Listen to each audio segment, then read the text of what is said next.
I don't know what day this is. I'm so tired. I was up till 1 a.m. last night trying to make some progress. Running out of time. I'm supposed to be done with the whole thing by this weekend if I can. Anyway, the focus for now is I picked up some plywood to fill in the gap. I'm gonna cut out the extra rotten wood along the sides and the front, and I'm also gonna cut away the plate steel that's all rusted so that we can, and prep it so that we can get ready to weld that in place. We're also gonna weld in a small support that will sit between the current base wood that's there and the new piece of wood that I'm gonna put in. I opted for the pressure treated wood as opposed to the marine wood, and I'm just gonna, regardless of what wood I was gonna use, I was gonna coat the heck out of it with epoxy so that water isn't gonna be an issue, and I'm gonna undercoat the bottom anyway, so really make it super sealed up no matter what's in there. And then I'm gonna cut the StarBoard and everything and just fit it, do a fit check before we put anything officially in place. But then I'm gonna glue and screw things in and, you know, just secure everything really well.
Some rust right in there. Clean that up, clean this up, clean that up, get it prepped for new welds, a new plate.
we've made some pretty good progress.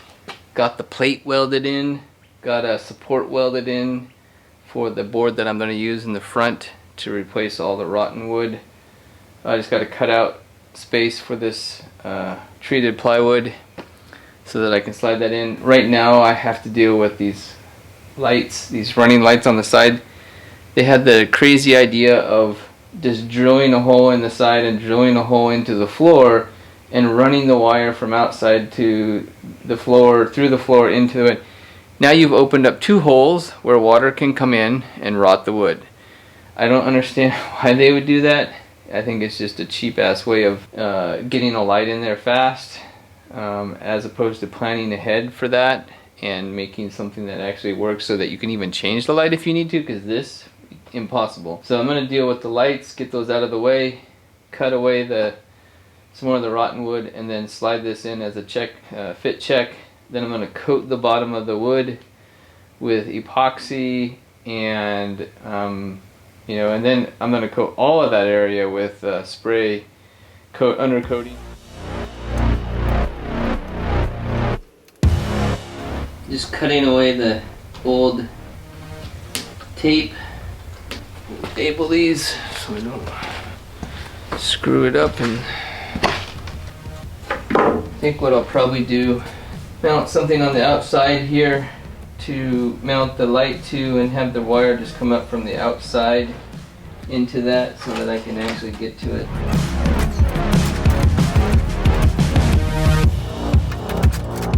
See, look at this, and they barely put any silicone around this, so it again was an opportunity to have it leak.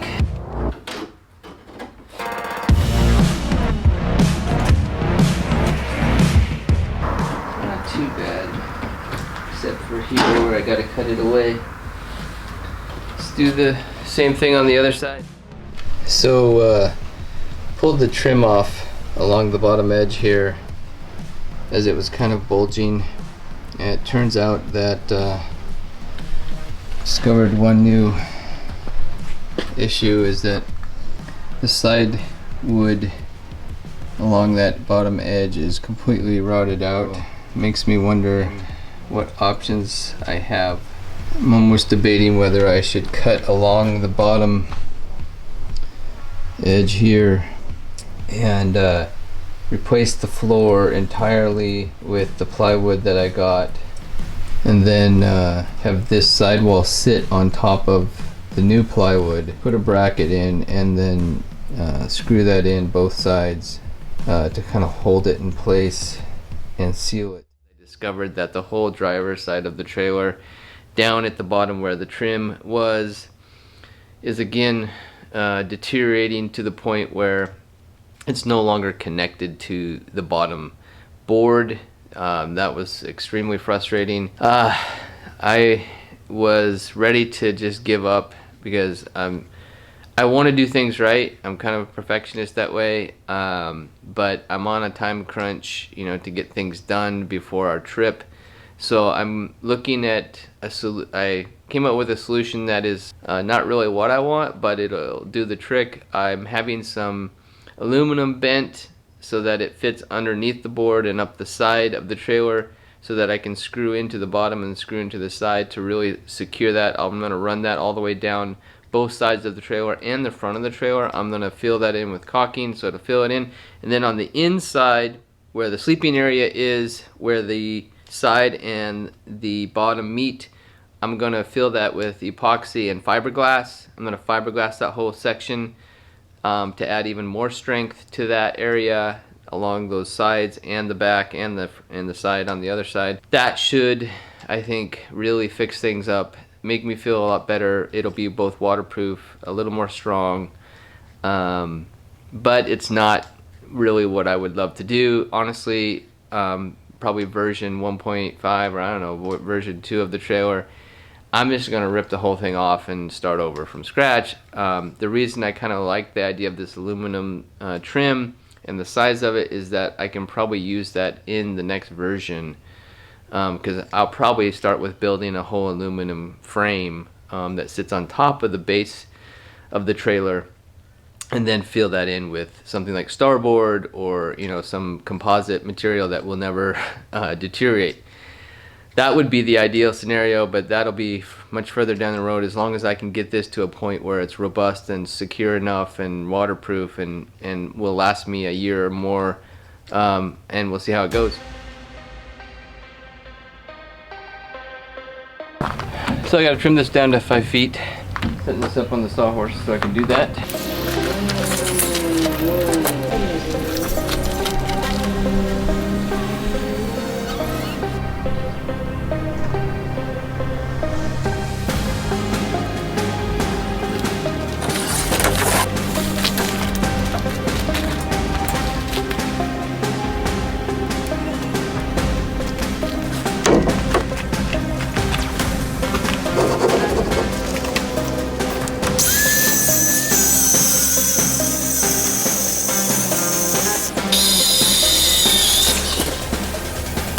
All right, ready to cut this piece.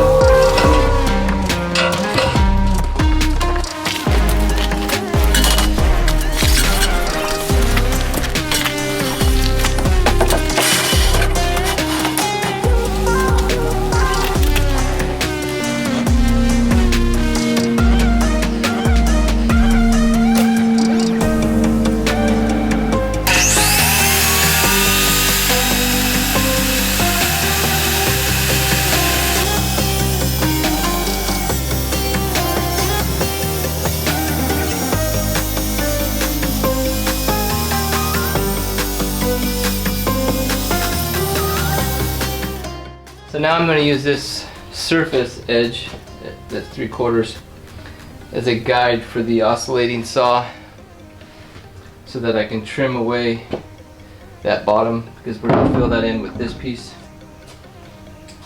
So use this old piece of wood for that.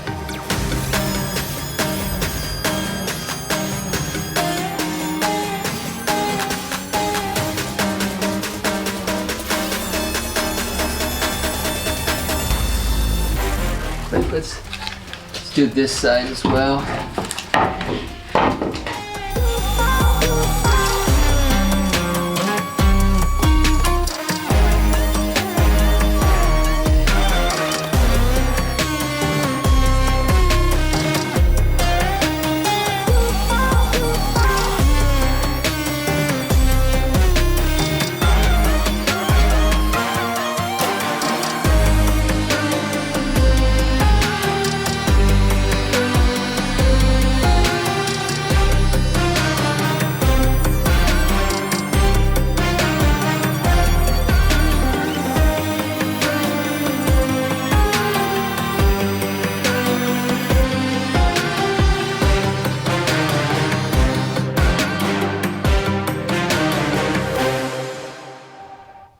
Good.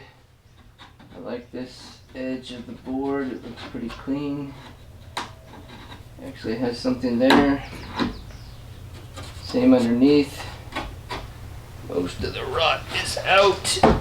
Yeah. Now let's do this side. So now that I got the sides cut away, I'm doing a fit check, and it doesn't quite fit. It's just a hair too, we're talking maybe 1/8 of an inch. Just doesn't want to fit. So I'm gonna have to shave this just a hair to get that side to go in. Same on this side. I'm gonna have to shave it down to get it to all fit. Aluminum will come down over the top of that, so the water sheds down on this. We'll have a piece of aluminum that goes underneath this. Shave it back just a bit. There.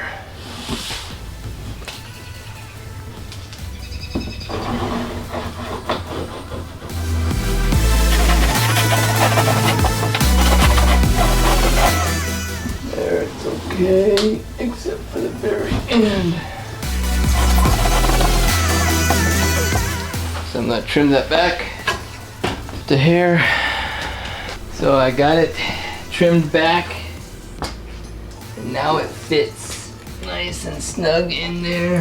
You might want to trim this a little more.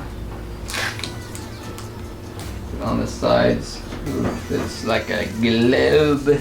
Yeah, no more rotten wood. Love it.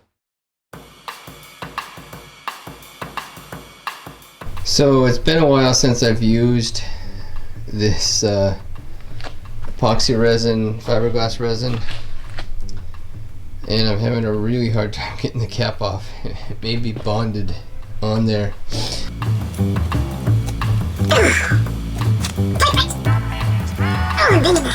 Breaking the handle off.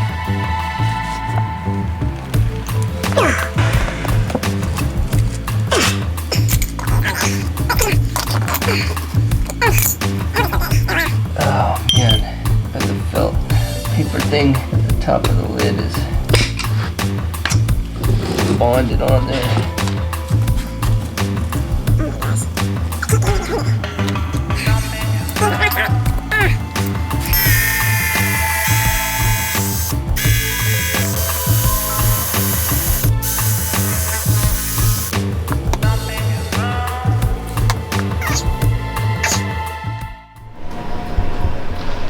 So I epoxied the board that's going to go in the front to replace. That's just drying and curing. I may have underestimated the amount of hardener drops, so it's taking a little longer to cure. That will go right there. I painted the front of the frame. So painted all this so that it's ready to put the board down. Now I have to remove all the body bolts.